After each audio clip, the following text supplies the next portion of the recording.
The 6-month absence of cruise tourism from Barbados's tourism product isn't really up for much debate. It seems that areas like the Mediterranean are now far more attractive, and there's not much one can do when it comes to consumers wanting what they want. However, given that this dearth will be there for our tourism providers, such as those in the recreational, cruise attractions, as well as places of interest and or taximen, they will be losing out, however, what sporadic business did come. However, some, like Adrian Cumberbatch, who helps with the family's glass-bottom boat, says they barely get 10% of cruising, if so much. With the cruise ships not coming for 6 months, usually we don't have much tourists coming from the cruise ships. When they come to Barbados, they usually do more inland tours and stuff like that. So they really reach down to the west coast. Very rare, but we do have a lot of tourists coming from flights. So I don't think it's going to impact our business as much in terms of the glass bottom boat. They get flight arrivals mostly from the UK and US, especially for crop over.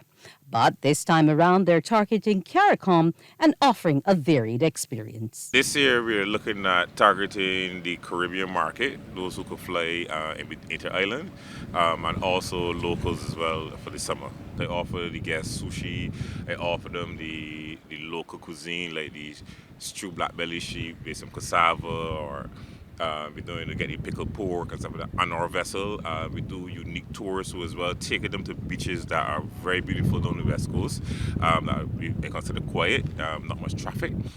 Given that whole Barbadian experience. Over in Bathsheba, Andromeda Gardens has a similar story. Hardly any cruisers. We don't really get a big traffic from the cruise ships, to be honest with you. Locals, we're way before COVID, it was always free for locals, and the main reason why we have it free for locals is that persons to get to know a bit more about Iris and about the garden as well, because Iris did a lot for Barbados. Andromeda Gardens plans to use its other resources to stay afloat.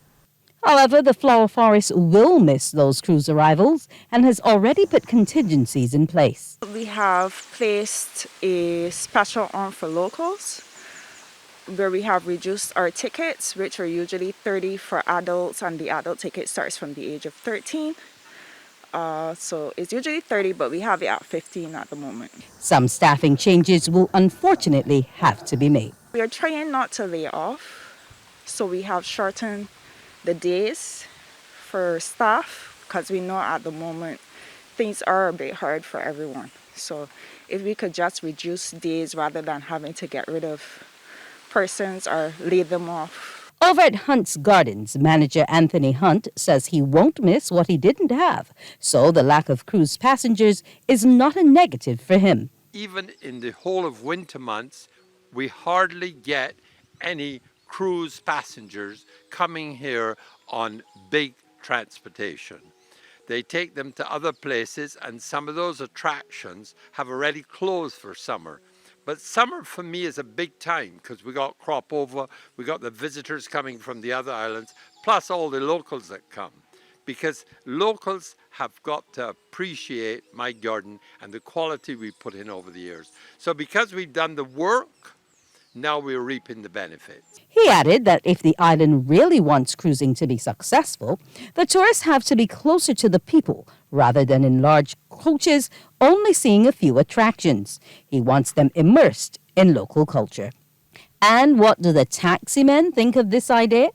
They knew of the absence of summer business 4 months ago, but were hopeful authorities could help to bring a ship or two this way instead of the areas they're now frequenting. We took it hard, but it's just what it is. There's a lot of challenges externally, and these challenges are not basically centered around Barbados, basically. I know that the minister have been working really, really hard. She have tried her utmost best. The BTMI have tried their best to see if they can get some of the ships diverted into Barbados in the summer periods.